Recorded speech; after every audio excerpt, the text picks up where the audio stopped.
2 decades. Roy Moriarty has been driving a school bus along the Great Ocean Road, keeping his precious cargo safe.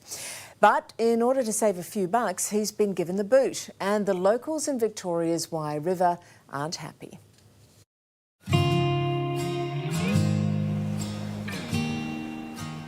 You have to be on the alert for lots of different things down here, like kangaroos jumping out, or tourists on the wrong side of the road, or big buses or trucks. Actually, they can't stay on their side, so you do have to be aware of it. Roy Moriarty has been navigating these dangerous bends along the Great Ocean Road for 45 years, and he's been the local school bus driver for the past 22 years. So, who better to do that job? The kids just love him so much. He's just such a kind, generous person. Everyone in the community knows him. He's not just a bus driver.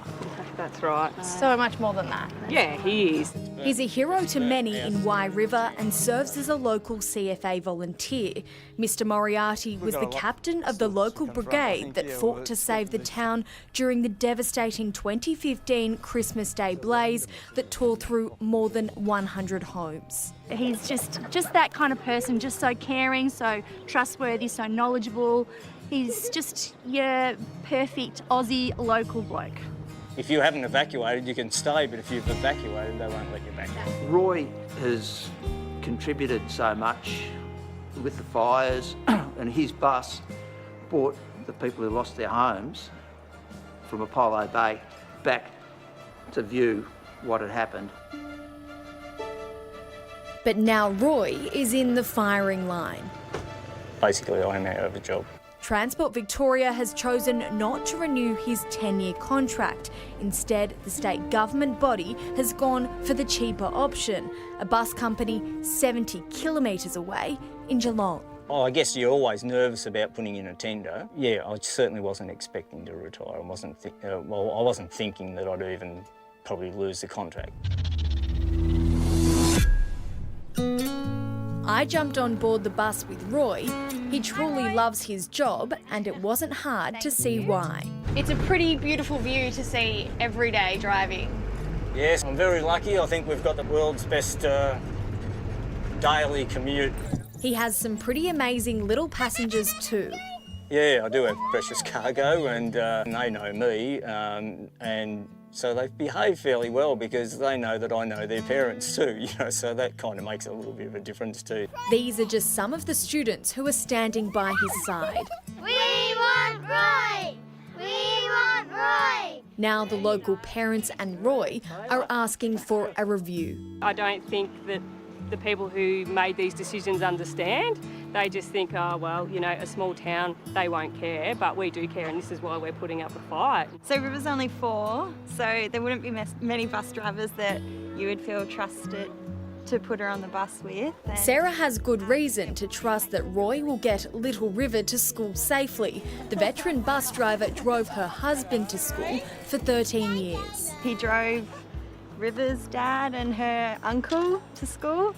So, yeah, we're just devastated, and if he wants to keep driving, we would love for him to continue doing it. Roy goes above and beyond for his youngest passengers. Roy makes her feel really comfortable. He walks her in, signs her in, takes her school bag, holds her hand. Sarah, along with mothers Kate, Mel and Lucy, are just 4 of 63 Wye River residents. They've started a petition demanding Transport Victoria give Roy his job back.